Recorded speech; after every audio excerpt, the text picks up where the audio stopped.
Today, we're going to talk about something that sounds almost too simple, but it's an idea that could completely change your farm.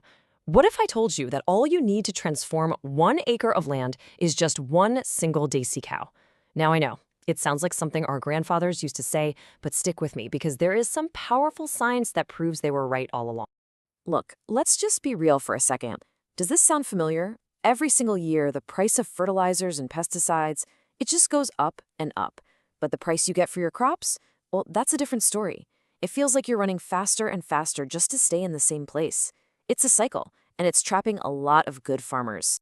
And this is exactly what that trap looks like. On one side, you've got the chemical cycle. You put on more chemicals, which, over time makes the soil harder, weaker, dead, really. So what happens next season?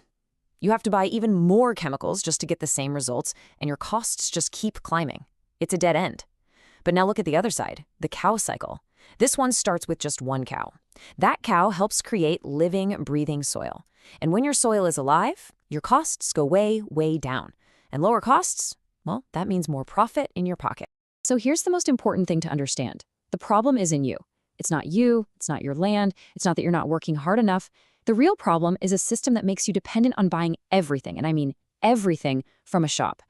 The only way to win is to break free from that system. This is where we need to change our thinking. A Desi cow isn't just an animal that gives us milk. Nope.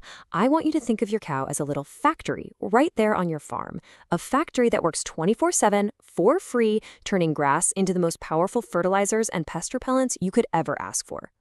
And here is the big secret, the fundamental difference. Chemical farming is all about force-feeding the plant, just giving it a shot of NPK. But cow-based farming, well, it does something totally different. It feeds the soil. And when the soil is healthy and full of life, you know what? The plant takes care of itself. It grows strong and healthy all on its own. So what's the magic in Desi cow dung? I mean, really? Well, first, it's loaded with organic matter, which is basically food for your soil. It's also got your essential nutrients, sure. But the real heroes, the most important ingredients, are the billions and billions of friendly microbes. These are your tiny invisible farm workers who do the hard work of bringing your soil back to life. And just to show you how powerful these little microbes are, get this. The science shows that the life coming from just one Desi cow can be multiplied and spread out to bring life back to as many as 30 acres of land. 30! That's how much biological power is packed into what that one animal produces every single day. It's incredible. Okay, I know what you're probably thinking. This all sounds great in a book, the science sounds good, but does this stuff actually work out there in the real world on a real farm? That's the only question that matters, right? Well, let's take a look at a real-life example from a place called Pranava Simha Farms. They noticed something strange. They had a few banana trees that were just thriving, big, green, healthy. And right next to them were others that were weak and sick. The only difference? The healthy ones were right next to the cowshed, where all the cow dung and urine naturally washed down to their roots. And the difference was like night and day, seriously. The trees that were far from the cow had sick-looking leaves, they were covered in pests, and they gave hardly any fruit. But the trees right near the cow, beautiful, healthy leaves, naturally strong against pests, and a much, much higher yield. It's a perfect, real-world picture of this whole idea in action. All right, so you've seen the proof, you understand the why. Now let's get to the fun part, the how. Let's walk through the simple, step-by-step guide to setting up your own little factory on your farm. It's really just 4 simple steps. First, plan for your cow's food. Just grow some fodder on the edges of your field to keep your cow happy and healthy without spending money. Step 2, collect the dung and urine every day. This stuff is liquid gold, your raw material. Step 3, use that raw material to create 2 amazing products, a solid compost to build up the body of your soil, and a liquid tonic called Jivamrutha, which is basically a super drink for your soil that brings it to life.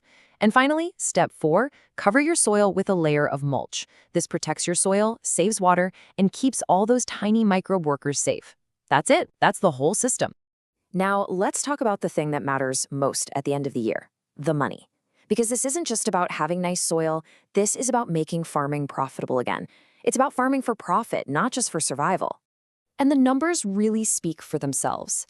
You know this tall bar? That's your annual cost for chemicals. It's high, and it's always going up. Now look at this other bar. That's your cost with the 1 cow model.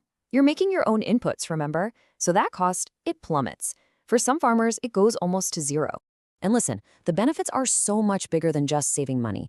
You get fresh milk for your family. Your soil, your biggest asset, gets healthier and more valuable every single year. You get stability. So even if the market price for your crop is low one year, your costs are so low that you can still survive and even thrive. But the biggest thing you get? Freedom. Freedom from being dependent on those shops. You know, if you think about it, our villages used to have a cow in front of every house. Now we have a fertilizer shop on every street corner. The amazing thing is that modern science is digging in and proving that the old way, the way of our ancestors, was actually the right way all along. So, there you have it. You've seen the science, you've got the simple, practical steps. The only real question left is, where are you going to start? Are you going to begin by making compost to build the body of your soil? Or will you jump right in and make some Jeevam roots to feed it life? The journey starts now, and the choice is yours.